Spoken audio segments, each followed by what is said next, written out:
అసలు ఏమి ఇస్తారు సార్? అందరు మాటలు చెప్తారు అంతేగాని ఏమి ఇయ్యరు, ఏం చేయరు. గవర్నమెంట్ డబ్బుంటే ఇవ్వాలి, లేకపోతే ఇవ్వకూడదు. అమలు కావు అంతవరకు చెప్పడం వరకే అది. ఇష్టం ఈయనే కదా అసలు ఎందుకు చేయాలి? మాకు ఆ ఫ్రీ వద్దు సారు, మాకు మీరేం ఫ్రీ చేయొద్దు, మా కష్టం మా రెక్కలతో మేము బతాం, మాకు అవసరం లేదని చెప్తాం. ఫ్రీ ఏమున్నా కూడా బెస్ట్ అన్న. అంటే ఇప్పుడు అందరికీ మళ్ళీ సోమరితనం అవుతున్నట్టు ఉంటుంది. మాకైతే తలగలి మేము ఏం తీసుకోం. మనకు వచ్చేది ఏం లేదు, మనం కష్టం చేసుకుంటేనే మనకు ఫలితం. మనం కష్టం చేసుకోకపోతే మనకు కడుపెట్టదు. బడి గవర్నమెంట్ బడి ఉండాలి, గవర్నమెంట్ హాస్పిటల్ ఉండాలి. వైఎస్ రాజశేఖర రెడ్డి ఎట్లా చేసిండో పేదోళ్ళకి అట్ట చేయమన్నాడు. అది ఎక్కువ ఉంటేనే ఇవ్వండి, లేకపోతే లేదు. ఫ్రీ గవర్నమెంట్ అంటే వైద్య విద్య రెండు ఇవ్వాలి. ఉచితాలు అస్సలు పెట్టకూడదు, ఏ ప్రభుత్వమైనా పెట్టకూడదు. యువకులు ఉన్నారు, జాబులు ఇప్పించాలి, జాబులు ఇవ్వాలి. ఎలక్షన్ కి సంబంధించి ఎలక్షన్ మేనిఫెస్టోలో గవర్నమెంట్ కొన్ని ఉచితాలు ప్రకటిస్తూ ఉంటాయి సాధారణంగా. ఇలాంటి ఉచితాల మీద ప్రజలకు ఎలాంటి అభిప్రాయం ఉంది, ఇక్కడ అడిగి స్థానికులను వివరాలు తెలుసుకునే ప్రయత్నం చేద్దాం. యాజ్ ఎ స్టూడెంట్ గా మీ అభిప్రాయం ఏంటి? గవర్నమెంట్లు మారుతున్నాయి, మా కాలేజీ కూడా కట్టిస్తున్నాడు. ఆ గవర్నమెంట్ మారింది, అది కట్టియలేదు. గవర్నమెంట్ ఇప్పుడు ఇప్పుడు ఎట్లుందంటే చెప్పడానికి అసలు ఏం చేస్తలేదు. రాజీవ్ యువ వికాసం అది చేసిరు, అది చేసినంత మాత్రాన మళ్ళీ సివిల్ స్కోర్ ఉండాలి, అది ఉండాలి, ఇది ఉండాలి అని చెప్పేసి తీసేసిరు. సివిల్ స్కోర్ మాకు స్టూడెంట్లకు ఏడు ఉంటుంది అన్న సరే, మేము చిన్న బిజినెస్ ఏదో ఒకటి చేసుకొని పర్సనల్గా స్టడీస్ చేసుకొని మేము గెట్టిన కానీ మాకు ఎలాంటి సోర్స్ లేదు అసలు. లాస్ట్కి సివిల్ స్కోర్ స్టూడెంట్లకు ఏడా ఉంటుందన్న సివిల్ స్కోర్. మళ్ళీ అందరూ అప్లికేషన్ చేసి మాకు 500 లాస్ అప్లికేషన్ చేసినందుకు క్యాష్ ఇన్కాల్ చేపించి అవి ఇవి చేపించి ఎలాంటి యూజ్ లేదన్న గవర్నమెంట్ వల్ల. అమలు కావు అంతవరకే, చెప్పడం వరకే అది. మాకంటూ ఒకటి చేస్తే మేము ఖచ్చితంగా వాళ్ళకి నిలబడతాం కదా అన్న. ఇష్టం ఈయనే కదా అసలు ఎందుకు చేయాలి? చెప్పి ఇచ్చేది ఏం లేదు కదా. ఏమి ఇస్తున్నారు? ఏమి ఇస్తలేరు. మళ్ళీ ఇప్పుడు రేవంత్ రెడ్డి ఇంకా ఏం చేసే గెలిచి 17 నెలలు అవుతుంది. ఫ్రీ బస్ ఇచ్చాను కదా. ఫ్రీ బస్ ఇచ్చిండు, ఫ్రీ బస్ పెట్టేది కాదు అది. ఏదైనా ఛార్జీలు తగ్గించాలి కానీ ఫ్రీ బస్ పెట్టడం వల్ల ఏం ఉపయోగం లేదు మనకు. ఒక తండ్రి ఉంటాడు, అప్పు చేసిండు, కొడుకు తీర్చాలంటే ఎంత టైం పడుతుంది? టైం పడుతుంది కదా, చాలా టైం పడుతుంది. అంటే అప్పుడు ఇవ్వాలని కూడా టైం ఇస్తాము. 10 ఏళ్ళు చేసిండు, మరి ఆయన ఏం చేసిండు? కేసీఆర్ తండ్రి నాడు తండ్రి అంటే ఇక్కడ తండ్రి అంటే కుంభం లోపల ముంచేసిండు. మమ్మల్ని అయితే ముంచేసిండు, మమ్మల్ని అయితే పైకి ఏం చేయాలి? కేసీఆర్ గవర్నమెంట్ ఉన్నప్పుడు ఏమి ఉపయోగపడదు. మాకు ఏది ఉపయోగపడలేదు, ఏం ఉపయోగపడదు. మాకు ఇండ్లు ఇస్తానే ఇండ్లు లేవు, యావి లేవు. ఇప్పుడు చూద్దాం ఇవన్నీ ఇస్తా అంటున్నాడు, ఎంతవరకు అవుతావు. పబ్లిక్ నర్వస్ అవుతుంది కానీ మళ్ళీ ఇక కాంగ్రెస్కి సపోర్ట్ చేస్తారు కంపల్సరీ. రేవంత్ రెడ్డి మీద నమ్మకం ఉంది. ఉంది నమ్మకం. గవర్నమెంట్ డబ్బుంటే ఇవ్వాలి, లేకపోతే ఇవ్వకూడదు. Government is already in a very bad shape finances. So better to take care of that and offer all freebies అంతే. ఒక బస్ అట్లా కాదు, బస్ ఫ్రీ ఇస్తే లేడీస్కి బస్ ఫ్రీ ఇస్తే చాలా, ఇంకా ఏం లేదా? ఫ్రీ గ్యాస్ ఫ్రీ ఇస్తామని చెప్పిన 500కి ఇస్తున్నారా? ఎక్కడ ఇచ్చినారు? ఇవ్వద్దు అన్న, ఇవ్వద్దు. ఇస్తే ఇవ్వాలి, ఇస్తానే ఎందుకు చెప్పినారు వాళ్ళు? ఇప్పుడు టీఆర్ఎస్ ప్రభుత్వం రాలేదు, ఎందుకు రాలేదు? వాళ్ళు ఇస్తారని చెప్పినారు, ఏమి ఇవ్వలేదు. ఇప్పుడు కాంగ్రెస్ ప్రభుత్వం వచ్చింది, ఇప్పుడు ఇవ్వలేదు, ఇప్పుడు రాదు. మనం వేస్ట్ వేసి వాళ్ళకి కూర్చోబెట్టి వాళ్ళు డబ్బులు కమాయించి వాళ్ళు కూర్చుంటున్నారు మంచిగా హాయిగా, పెద్ద పెద్ద బిల్డింగ్, హై క్లాస్ ఉంటున్నారు వాళ్ళు. వేస్ట్ మనం ఇట్లనే అయిపోతున్నాం. అసలు ఏమి ఇస్తారు సార్? అందరు మాటలు చెప్తారు అంతేగాని ఏమి ఇయ్యరు, ఏం చేయరు. అయిపోయినాక వెళ్ళిపోతారు. వాళ్ళు ఓటేసిన దాకా మాటలు చెప్తారు, ఓటైపోగానే వాళ్ళు జగలాలు వెళ్ళిపోతారు. మనం ఏ కంప్లైంట్ ఏది మనం పట్టించుకునే వాళ్ళే ఎవరు ఉండరు. నేను ఒక్కసారి కూడా ఫ్రీ బస్ ఎక్కలేదు సార్. ఆ ఎక్కిన ఎందుకు కొట్లాడలు, పంచాయలు, గొడవలు, దూక్కోవడం అయ్యే సరిపోతుంది. ఆ బస్సు ఎక్కినా ఒకటే, ఎక్కపోయినా ఒకటే. మేము డబ్బులు పెట్టుకుని ట్రైన్కి పోతాం. కళ్యాణ లక్ష్మి లేదు సార్, ఏం లేదు. తులం బంగారం కూడా ఏం లేదు. గవర్నమెంట్ వాళ్ళు మంచి చూసుకుంటే మనం ఇంకోసారి ఓటేయాలనిపిస్తుంది. అసలు వాళ్ళు మంచిగా చూడనప్పుడు మనం ఏం ఓటేయాలి, ఏం చెప్పాలి? పేదోళ్ళు ఎడిపోవాలి సార్, మాలాంటి వాళ్ళు ఎడిపోవాలి. మరి చెప్పండి, మేము 5-6 సార్లు ఇల్లు కంప్లైంట్ పెట్టినాం, మా ఇల్లే లేదు అసలు, గుర్తులే గుడిసింది. 5 సార్లు పెట్టినాం, ఒక్కసారన్న కంప్లైంట్ వేరే వాళ్ళకి ఇవ్వడం, మా ఇల్లు అమ్ముకొని వేరే వాళ్ళకి ఇస్తాం, మేము ఎడిపోవాలి. ఇప్పుడు మాది ఉత్తది ఖాళీ స్థలం ఉంది, చూపించమంటే చూపిస్తాం. అట్లుంది, మాకు ఇల్లే లేదు అసలు. 5 ఏళ్ళే ఉన్నోడు లేనోడు అందరూ ఒక తీరే చూడాలి. గవర్నమెంట్ అన్నప్పుడు ఇప్పుడు కేసీఆర్ ఉన్నప్పుడు ఇవ్వలేదు, రేవంత్ రెడ్డి వచ్చినప్పుడు ఇయలేదు, ఇద్దరు ఇయలేదు, ఎవ్వరు ఇయలేదు. వీళ్ళు మాకు ఆ ఫ్రీ వద్దు సారు, మాకు మీరేం ఫ్రీ చేయొద్దు, మా కష్టం మా రెక్కలతో మేము బతాం, మాకు అవసరం లేదని చెప్తాం. ఇప్పుడు ఫ్రీ ఇచ్చేది మొత్తం టోటల్ గవర్నమెంట్ బంద్ చేస్తే మంచిగా ఉంటుంది. ఇప్పుడు వృద్ధులు ఉన్నారు కదా, వాళ్ళకి ఇస్తే ఓకే, ఫ్రీ ఏమున్నా కూడా వేస్ట్ అన్న. అంటే ఇప్పుడు అందరికి మళ్ళీ సోమరితనం అవుతున్నట్లు ఉంటుంది. అంటే బిజినెస్ పెంచాలి, అంటే మార్కెట్ పెంచాలి మొత్తం. నిన్ను అడిగినా నువ్వే వాగ్దానం చేసినావు.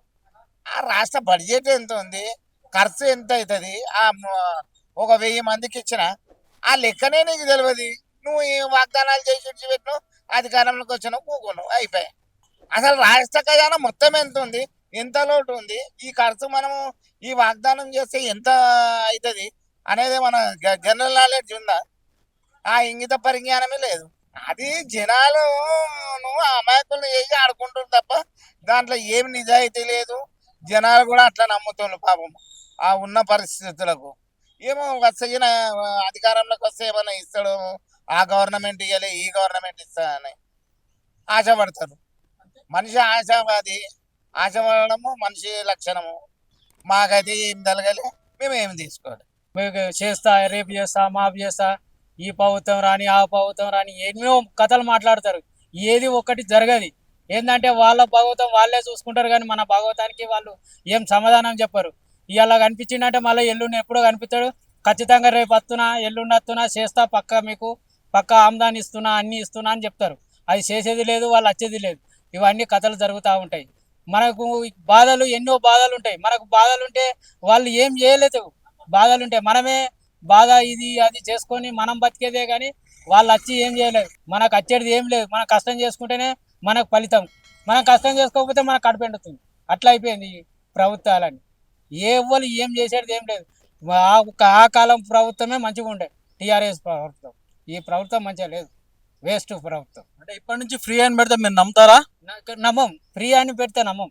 మేము తాకులు తిని ఉన్నాం కదా సార్, అట్టెట్ట నమ్ముతారు? చేసి చూపెడితే అరే చేస్తాడు కదా అన్నట్టుగా నమ్ముతారు. నేను చేస్తా అంటే ఏడ నమ్ముతారు సార్? ఇప్పుడు అత్తాడు, నేను చేస్తా అని చెప్తాడు, వెళ్ళిపోతాడు. లాభం ఏమున్నది? అది చేసేది లేదు, వచ్చేది లేదు, పోయేది లేదు. ఎక్కడ భాగవతం అక్కడనే ఉంటుంది. టీఆర్ఎస్ ఇచ్చినదే ఫ్రీ కరెంట్ ఇచ్చిండు, అదే నడుతుంది, కానీ ఇంతవరకు ఈయన ఇచ్చింది లేదు, పోయింది లేదు.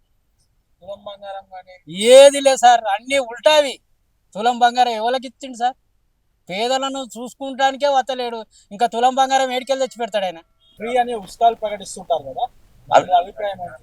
అవి అన్ని దొంగ మాటలే. కేసీఆర్ చేసిన పరిపాలన మంచిగా ఉండేది. కాంగ్రెస్ పరిపాలన అసలు ఏ మాటకు బాగాలేదు. ఇచ్చేటి అన్ని ఇచ్చేటి, చెప్పేటి ఏమో బాగా చెప్పిండు, ఇచ్చేటి ఏమో 2-3 సులు ఇస్తలేడు. ఉచితాలు పెట్టడం అనేది అదొక పేదరికానికి అది అందుతుంది తప్ప కానీ వేరే వాళ్ళకి అందదు కదన్న. రేషన్ కార్డు ఎవరికి ఉందో వాళ్ళకి అందుతుంది. ఇప్పుడు ఉద్దవలసిన వాళ్ళకైతే అందదు కదా. మరి వాళ్ళ పరిస్థితి ఏంది? మా రోడ్ల మీద ఉన్న వాళ్ళ పరిస్థితి ఏంది? ఇట్లా ఆలోచించుకోవాలి కదా. ఫ్రీ అంటే కరెక్ట్ కాదు కదా, అది మోసం చేసినట్టే కదా, ప్రజలను మోసం చేసినట్టే కదా.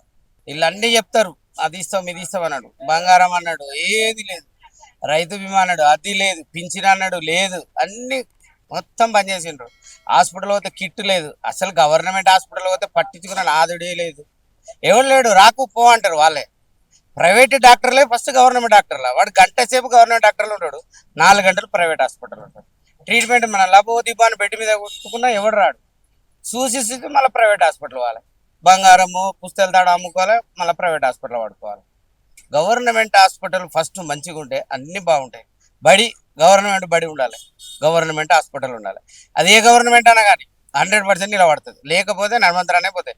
డబుల్ బెడ్రూమ్ ఎవరికి ఇచ్చిరండి? 4000 పెన్షన్ అన్నాడు, ఏది లేదు. ఒక బస్సు ఫ్రీ అన్నారు, బస్సు ఫ్రీ ఎవరికి? ఎవరో జాబులు చేసుకునే వాళ్ళకి మేలు చేసిండు. మా లాంటి వాళ్ళకైతే ఎందుకు పోతాం బస్సులో? ఎప్పుడో ఇప్పుడు మెట్రో ఛార్జీలు పెంచి ఏది లేదు, ఎవ్వరికి ఒక్క హెల్ప్ లేదు. వైఎస్ రాజశేఖర రెడ్డి ఎట్ట చేసిండో పేదోళ్ళకి అట్ట చేయమనండి. అది ఎక్కువ ఉంటేనే ఇవ్వండి, లేకపోతే లేదు. చెప్పుడు ఎందుకు? లేనప్పుడు లేనట్టే ఉండాలి. అది ఉన్నది ఇది ఉన్నది, అది పెంచుతాం ఇది పెంచుతాం అని చెప్పుడు ఎందుకు? ఇయ్యకపోని. అప్పుడు ఆయన ఇయ్యలేదు, ఓన్లీ చదువుకి విద్యకి హాస్పిటల్కి పెట్టిండు వైఎస్ రాజశేఖర. అదే చేయమనండి. ఎందుకు ఇవన్నీ ఏతులు బస్సు ఫ్రీ ఎందుకు అవసరమా? రైతుల బీమా అంటే రైతులకు వెయ్యాలి, వద్దని అంటే వేసే కాడికి వెయ్యాలి. మమ్మల్ని మాలాంటి వాళ్ళని కూడా చూడాలి. ఫ్రీ ఎందుకు చేసుడు? చదువుకు పెట్టండి, పిల్లలు చదువుకుంటారు మంచిగా, మంచి పిల్లలు చదువుకుంటారు. హాస్పిటల్కి వెళ్తే ఒక ఆరోగ్యశ్రీకి వెళ్ళి పెడితే చూసిరు, మా అత్తమ్మ హార్ట్ ఆపరేషన్ అంటే 10 లక్షలు అంటే ఆయన కడుపు చల్లకుండా అయింది. మా పాప బీటెక్ చదివిందంటే వైఎస్ రాజశేఖర రెడ్డి పుణ్యమే అది. ఆయనను చూసి ఒకసారి చేయమనండి, ఆయన ఎలా చేసిండు పరిపాలన, ఎలా నడిపించిండు, పేదోళ్ళని ఎట్లా చూసుకున్నాడు అన్నది చూడమని. ఇప్పుడు ఏమున్నా అని మనకి ఏంటంటే గవర్నమెంట్ వైద్య విద్య ఇవ్వాలి కానీ బియ్యం ఫ్రీ ఆ ఫ్రీ ఇస్తే దానివల్ల ఎవరికి ఉపయోగం? ఆ పందొంగలకు ఉపయోగం. మందు 20 రూపాయలు పెంచాడు, తాగటోడు తాగట్లేదా? ఇప్పుడు పేదలు ఉన్నారు, ముసలోళ్ళు ఉన్నారు, వాళ్ళకి హాస్టల్ లాంటివి కట్టియండి. అయ్యమ్మ చూడకున్న వాళ్ళని ఒక జీవో తీసి లోపలేసి కొడుకులని లోపలేయమనండి. ఇప్పుడు దీనివల్ల అంత అప్పు అవుతుంది కదా. ఇప్పుడు ఒక రోడ్డు సరిగా లేదు, ఏం లేదు. అప్పుడు కేసీఆర్ అదే చేసిండు, ఇప్పుడు రేవంత్ రెడ్డి అదే చేస్తుండు. హైడ్రాన్ తెచ్చిండు, అన్ని కూల్చిండు. దానివల్ల మొత్తం బిజినెస్లన్నీ డౌన్ అయినాయి. ఒక్కొరి దగ్గర డబ్బు లేకుండా అప్పులప్పాలయ్యి వాళ్ళు ఆడ వీడని ఆత్మహత్యలు చేసుకుంటూ బతుకుతారు. ఇది అవసరం కాదు కదా మనకు. ఉచిత బస్సు అన్నది తీసేయాలండి. రాష్ట్రానికి నష్టం వచ్చేది ఉచిత బస్సు. వాళ్ళు ప్రకటించడం అంటే వాళ్ళు గెలవడం, వాళ్ళు గెలవాలి, వాళ్ళు రావాలి, సీఎం సీట్ ఎక్కాలన్న ఆలోచనతోనే వాళ్ళు ఉచిత పథకాలు పెట్టారు. వాళ్ళు ఈ పెట్టిన పథకాలు కూడా ఇప్పుడు ఒక్కటి కూడా అమలు కాలేదు. పెంచుతా అన్నాడు, గెలవంగానే ఫస్ట్ నెలలో ఇస్తా అన్నాడు. ఫస్ట్ నెల పోయింది, 2వ నెల పోయింది, 3వ నెల పెంచుతానన్నాడు. అది పోయింది, ఇది పోయింది, ఇంతవరకు పెన్షన్ అయ్యలేదు. ఆ ఇచ్చిన కేసీఆర్ ఇచ్చిన 4,000 ఇచ్చేస్తున్నాడు. వృద్ధాప్యం వాళ్ళకు కూడా వాళ్ళకు అదే 2,000, మాకు 4,000 ఇచ్చేస్తున్నాడు. ఇప్పుడు వెళ్ళనప్పుడు నాకు వెళ్తలేదు, నేను ఇస్తలేను, నీకు ఇదే ఇస్తున్నా గదే ఇస్తున్నా అని చెప్పాలి, అంతవరకే. కానీ ఉన్నాయి లేని అంటే పెడితే ఏది ఒకటి సక్సెస్ కాలే. ఇప్పుడు విలేజ్లలో నువ్వు ఇళ్ళని పెడితే ఒకటే ఆడ సక్సెస్ కాలే. ఏమైనా లేడీస్ కొట్టుకునేందుకు బస్సు పెట్టినావు, కొట్టుకోండి సావురి ఏమైనా చేసుకోరి, అదొకటి చేసాడు. వాస్తవం అది. పబ్లిక్ అనుకూలమైన పనులు చేసి ఉండాలి ఏ గవర్నమెంటే. కానీ ఇప్పుడు కాంగ్రెస్ కానీ రేపు బీజేపీ రావచ్చు, బీజేపీ అయినా ఇప్పుడు రేపు టీఆర్ఎస్ రావచ్చు, టీఆర్ఎస్ అయినా కూడా ఒక 5 సంవత్సరాలు మంచిగా చేసింది. మళ్ళీ 5వ సంవత్సరంలో కొద్దిగా వాళ్ళకు కూడా అవకతవకలు జరిగినాయి. సరే సప్పో చేసినా కూడా వాళ్ళు మంచిగా చేశారు. ఉచితాలు అస్సలు పెట్టకూడదు, ఏ ప్రభుత్వం అయినా పెట్టకూడదు. ఉపాధి కల్పించమంటారా? ఆ ఉపాధి కల్పించాలి. యువకులు ఉన్నారు, జాబులు ఇప్పించాలి, జాబులు ఇవ్వాలి. ఎంతో మంది ఉన్నారు, వాళ్ళకి ఇవ్వాలి. చూశారు కదా పబ్లిక్ పల్స్ అనేది ఉచితాల మీద ఎలా ఉందనేది. కొందరేమో ఉచితాలు అనేవి మాకు అందట్లేదని అంటున్నారు, కొందరేమో ఉపాధి కల్పిస్తే చాలని చెప్పి అంటున్నారు. ఇలా భిన్నంగా అభిప్రాయాలు చెప్తున్నారు పబ్లిక్. కెమెరా పర్సన్ ప్రభాకర్తో జ్వాలా, సమయం టీవీ, హైదరాబాద్.